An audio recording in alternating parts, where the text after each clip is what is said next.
Assalamualaikum warahmatullahi wabarakatuh. Halo semuanya, perkenalkan saya Rika Saputri dengan NPM 2313043039, Program Studi Pendidikan Tari Universitas Lampung Angkatan 2023. Selamat datang di video pembelajaran paradigma pendidikan seni. Pada kesempatan kali ini kita akan membahas 3 topik penting dalam pendidikan seni, diantaranya pendidikan seni, penyelenggaraan pendidikan seni, dan pendidikan seni sebagai pendidikan nilai. Yang pertama adalah pendidikan seni. Semula, pendidikan seni merupakan usaha sadar untuk mewariskan atau menularkan kemampuan berkesenian sebagai perwujudan transformasi kebudayaan dari generasi ke generasi yang dilakukan oleh para seniman atau pelaku seni kepada siapapun yang terpanggil untuk menjadi bakal calon seniman. Kemudian, dalam perkembangannya, proses pendidikan seni mulai dilembagakan baik formal maupun non-formal, dan pewarisan kemampuan berkesenian tidak selalu dilakukan oleh seniman atau pelaku seni, melainkan bisa dilakukan oleh pendidik seni atau siapapun yang memiliki kemampuan berkesenian dan mampu untuk membelajarkannya. Pada sisi lain, fungsi kesenian di dalam kebudayaan adalah untuk memenuhi berbagai kebutuhan seperti kebutuhan religius, sosial, politik, ekonomi, psikologi, dan pendidikan. Kebudayaan dalam konteks ini diartikan secara luas, yakni mencakup segala aspek kehidupan manusia, bahkan kehidupan manusia itu sendiri. Ada sebagian jenis kesenian yang berfungsi misalnya untuk persembahan kepada Tuhan, meningkatkan status sosial, propaganda, upacara ritual, sarana mencari nafkah, dan lain sebagainya. Pada dasarnya, kesenian adalah refleksi dari budaya masyarakat yang mendukungnya. Dengan atau melalui pendidikan seni, kita dapat menanamkan pemahaman dan wawasan budaya sehingga memungkinkan terjadinya internalisasi nilai-nilai budaya yang melatar belakangi kesenian yang bersangkutan. Oleh karena itu, wajar bila Plato pernah berkata, pendidikan seni harus menjadi dasar bagi pendidikan. Dalam pengertian umum, pendidikan seni adalah upaya sadar untuk menyiapkan siswa melalui kegiatan pembimbingan, pembelajaran, dan pelatihan agar siswa memiliki kemampuan berkesenian. Kemampuan berkesenian ditinjau dari sasarannya dapat dibedakan menjadi 2. Yang pertama adalah pendidikan seni yang diarahkan agar siswa memiliki kompetensi yang terkait dengan kesenimanan atau aktor pelaku seni, seperti memiliki kompetensi penghayatan seni, kemahiran dalam produksi karya seni, dan piawai mengkaji seni. Artinya, siswa disiapkan untuk menjadi calon seniman atau pelaku seni. Yang kedua adalah pendidikan seni yang diarahkan agar siswa mempunyai kompetensi berkesenian sebagai bentuk pengalaman belajar dalam rangka pendewasaan potensi individu sehingga dapat menjadi manusia yang seutuhnya. Makna pendidikan seni adalah memberikan pengalaman estetik kepada siswa.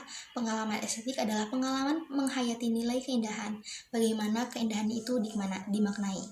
Pemberian pengalaman estetik melalui 2 kegiatan yang saling berkaitan, yakni apresiasi dan kreasi. Di dalam kegiatan apresiasi dan kreasi, terkandung nilai ekspresi sebagai bentuk ungkapan yang bermakna. Nilai ekspresi dalam seni merupakan hasil pengolahan cipta, rasa, dan karsa. Dengan pendidikan seni melalui pengalaman estetik, siswa diharapkan dapat menginternalisasi atau meresapi dan mengakarkan nilai-nilai estetik yang berfungsi untuk melatih kepekaan, rasa, kecerdasan intelektual, dan mengembangkan imajinasinya. Jadi, hakikat pendidikan seni adalah suatu proses kegiatan pembelajaran untuk mengembangkan nilai-nilai yang bermakna di dalam diri manusia melalui pembelajaran seni.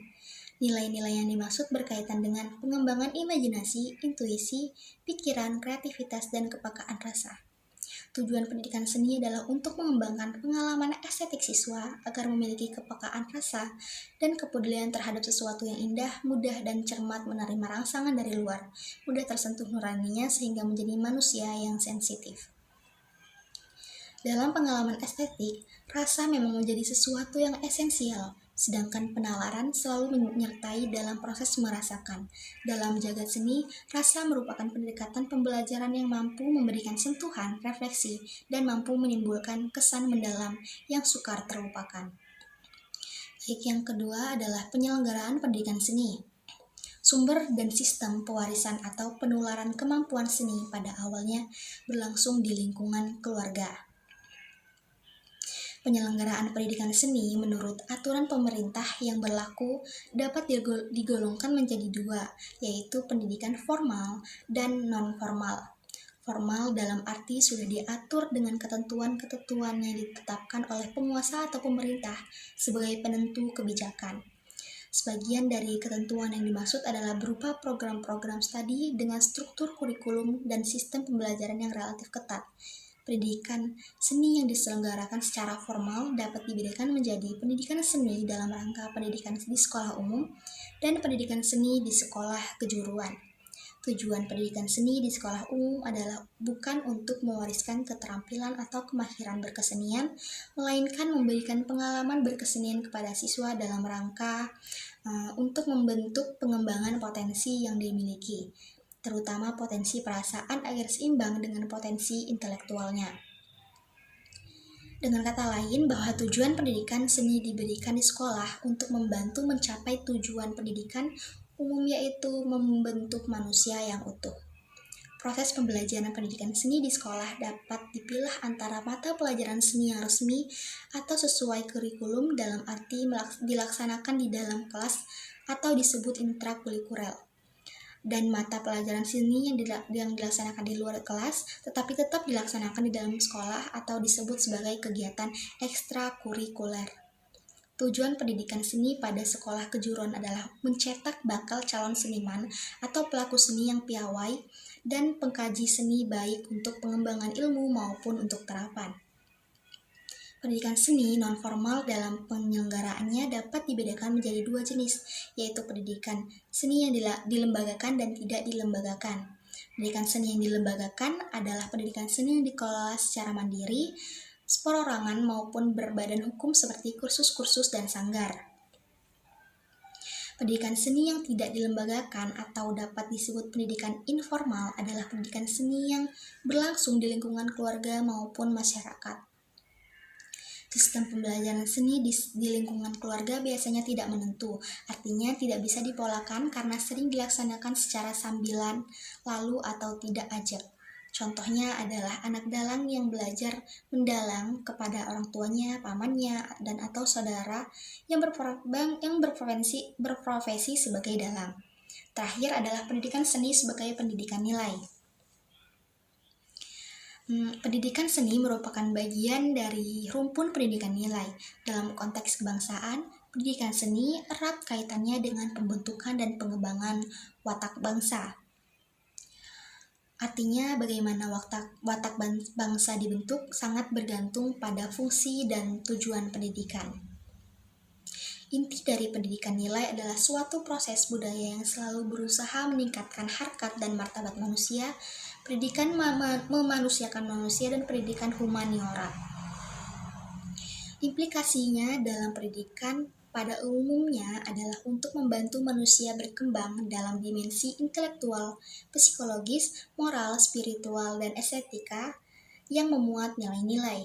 Dengan kata lain, upaya mewujudkan tujuan pendidikan nasional tidak hanya meningkatkan kecerdasan intelektual dan keterampilan, melainkan juga harus mengembangkan sikap perilaku dan kepribadian atau watak yang bersumber pada pendidikan nilai atau afeksi.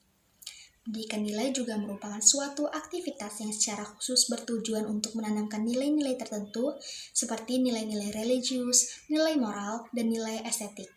Untuk itu, dunia pendidikan di sekolah harus memuat adanya pendidikan nilai atau pendidikan nilai menjadi bagian integral yang berperan sentral dalam pendidikan. Namun, perwujudan nilai-nilai di dalam masyarakat tidak dapat dilakukan secara massal, otomatis, tanpa rekayasa secara sadar, melainkan harus melalui langkah-langkah penghayatan nilai secara individual di dalam keluarga, sekolah, dan masyarakat sepanjang hayat. Langkah-langkah penghayatan nilai yang dimaksud adalah kegiatan pembelajaran berangkat dari konsep pendidikan nilai yang telah dibahas sebelumnya.